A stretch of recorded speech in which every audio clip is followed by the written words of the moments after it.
भात म्हणलं की आपल्याला लग्नाच्या पंक्तीतील किंवा कोणत्याही कार्यक्रमात बनवला जाणारा फोडणीच्या भाताचीच आठवण होते।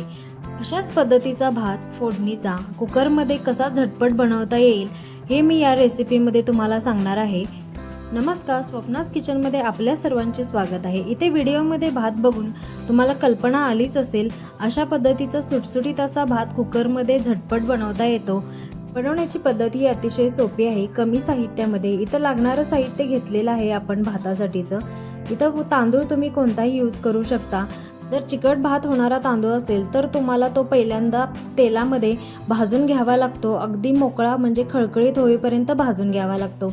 इथं मी बासमती राईस घेतलेला आहे, तो असा पाण्यामध्ये स्वच्छ धुवून 3-4 वेळा घेतलेला आहे, परत तो पाण्यामध्ये भिजत ठेवून दिलेला आहे। आता लागणारे मसाले आपण घेतलेले आहेत, खडे मसाले वापरणार आहे आपण। इथं फोडणीचा भात म्हटलं की खडे मसाले हे लागतातच, त्यामुळे तर फोडणीच्या भाताला खूप छान फ्लेवर येतो। इथं जिरा आणि मोहरी फोडणीसाठी घेतलेली आहे, थोडे मिरे घेतलेले आहेत, लवंग थोडी घेतलेली आहे आणि हे चक्री फुलाचे 4 तुकडे मी वापरणार आहे। दालचिनीचे 2 छोटे तुकडे घेतलेले आहेत। तमालपत्र आपल्याला 3-4 पानं वापरायचे आहेत। भात म्हटले की तमालपत्र हे येतच। 1 कांदा घेतलेला आहे, 1 टोमॅटो आणि 1 बटाटा, 2 मिरच्या घेतलेल्या आहेत। मिरच्या फोडणीमध्ये घातल्यामुळे ही खूप छान टेस्ट येते भाताला। फ्लॉवर इथं घेतलेला आहे, थोडाच फ्लॉवर इथं वापरायचा आहे आपण। फोडणीचा भात आपण इथं बनवत आहे, त्याच्यामध्ये आपल्याला थोडा फ्लॉवर वापरायचा आहे। वाटाणा घेतलेला आहे, इथं थोडंच प्रमाणात सर्व साहित्य वापरायचं आहे। 2 वाटी तांदळासाठी हे सर्व साहित्य मी घेतलेलं आहे। आलं लसूण असं बारीक चेचून घेतलेलं आहे। आता फ्लॉवरचे आपल्याला अशा पद्धतीनं बारीक काप करून घ्यायचे आहेत, जास्त मोठे ठेवायचे नाहीत, नाहीतर ते भातामध्ये चांगलं नाही वाटत खायला। आणि बटाटाही अशा पद्धतीनं बारीक असं चिरून घ्यायचा आहे। बटाटा आणि फ्लॉवर आपल्याला पाण्यामध्ये स्वच्छ धुवून घ्यायचं आहे।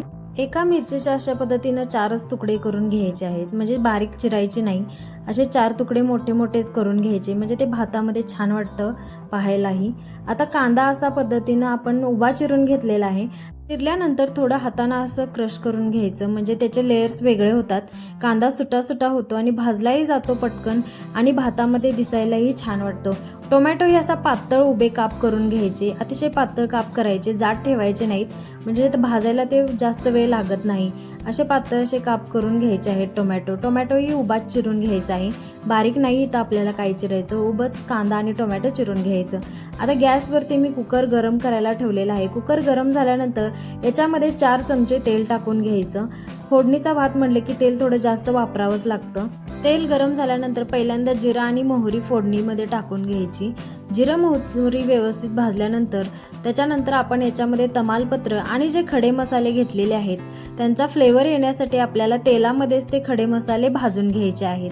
1 मिनिटभरातच खडे मसाले आपले भाजून होतात, जास्त वेळ नाही, नाहीतर करपले जातात खडे मसाले। आता त्याच्यामध्ये आपण कांदा चिरलेला पहिल्यांदा टाकून घ्यायचा, कांदा भाजून घ्यायचा आहे पहिल्यांदा। इथं जास्त आपल्याला लालसर होईपर्यंत कांदा नाही भाजायचा, थोडासा असं गुलाबी रंग आला की परत आपण टोमॅटो त्याच्यामध्ये टाकून घ्यायचा। टोमॅटो कांदा पटकन भाजला जावा म्हणून आधीच आपण याच्यामध्ये मीठ टाकून घ्यायचं आहे। कांद्यामध्ये मीठ टाकून झाल्यानंतर आता याच्यामध्ये टोमॅटोही टाकून घ्यायचा। टोमॅटो आपल्याला पूर्ण भाजून घ्यायचा नाही, थोडासा मऊ झाला की टोमॅटो आपल्याला बास होतं, जास्त इथं भाजायचं नाही, थोडंच आपल्याला इथं कांदा आणि टोमॅटो भाजून घ्यायचा आहे। कांद्याचा रंग गुलाबी झाला की त्याच्यामध्ये टोमॅटो आपल्याला पूर्ण मऊ होईपर्यंत नाही भाजायचा, थोडासा मऊ झाला की त्याच्यामध्ये आपण आलं लसणाची पेस्ट टाकून घ्यायची। आलं लसणाच्या पेस्ट आणि मिरची जी आपण घेतलेली आहे ती तेलामध्ये अशी परतून घ्यायची आहे। आचारी लोकांचं हेच सिक्रेट असतं, ते जास्त वेळ सर्व भाजत बसत नाहीत मसाले वगैरे, असे मोठेच भाजून, म्हणजे थोडेच असं भाजून त्याच्यामध्ये ते पटकन फोडणी देऊन टाकतात। आता या फोडणीमध्ये आपण जे फ्लॉवर आणि बटाटा घेतलेला आहे तोही परतून घ्यायचा आहे। ते जास्त वेळ आपल्याला परतून घ्यायचा नाही, थोडंसं आपलं तेलामध्ये असं परतून झालं की त्याच्यानंतर आपण वाटाणा टाकून घ्यायचा। हा फ्रोझन वाटाणा घेतलेला आहे, त्यामुळे सर्वात लास्टला मी इथं टाकत आहे।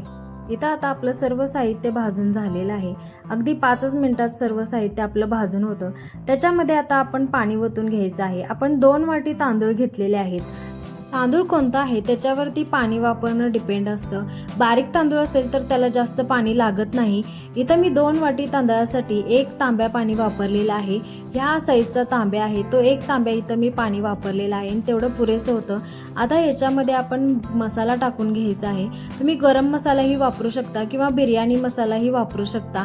कोणताही भाताचा गोडा मसाला वगैरे तुम्ही वापरू शकता. त्याच्यामुळे छान फ्लेवर येतो भाताला, म्हणजे पूर्ण आपल्याला पंक्तीतील भाताचा आस्वाद घेता येईल. अशा पद्धतीने जर तुम्ही भात बनवला तर भाताचा मसाला हा तुम्ही तुमच्या आवडीनुसार इच्छेनुसार वापरू शकता किंवा स्किपही करू शकता. आपण खडे मसालेही वापरलेले आहेत. आता पाण्याला उकळी आली की त्याच्यामध्ये तांदूळ टाकून घ्यायचा आहे. पाण्याला उकळी आल्यानंतरच तांदूळ टाकायचा, म्हणजे छान फुलतोही भात आणि शिट्टी होण्यास जास्त वेळ लागत नाही, त्यामुळे करपलाही जात नाही. अशा पद्धतीने तुम्ही गरम पाण्यात जर तांदूळ टाकून भात बनवला तर. आता आपल्याला इथं कुकरच्या फक्त 2च शिट्ट्या करून घ्यायच्या आहेत. जास्त शिट्ट्याही नाही करायच्या, नाहीतर भात करपला जातो. पाण्याचा आपण कमी वापर केलेला आहे. कुकर आता थंड झालेला आहे. आता तुम्ही भात चेक करून पाहू शकता. अशा पद्धतीने भात आपला मस्त असा तयार झालेला आहे. कोणत्याही बिर्याणी किंवा पुलावला मागे टाकेल असा आपला कुकरमधील फोडणीचा भात तयार झालेला आहे. तुम्ही याच्यामध्ये काजू तुमच्या आवडीनुसार आणि काही भाज्या ॲडिशन करू शकता. उभा चिरून घेतलेल्या टोमॅटोमुळे आणि हिरव्या वाटाण्यांमुळे आपला भात कलरफुल असा दिसत आहे. रेसिपी आवडली तर व्हिडिओला नक्की लाईक करा, शेअर करा आणि रेसिपी कशी वाटली कमेंट करून नक्की कळवा आणि चॅनलला सबस्क्राईब करा.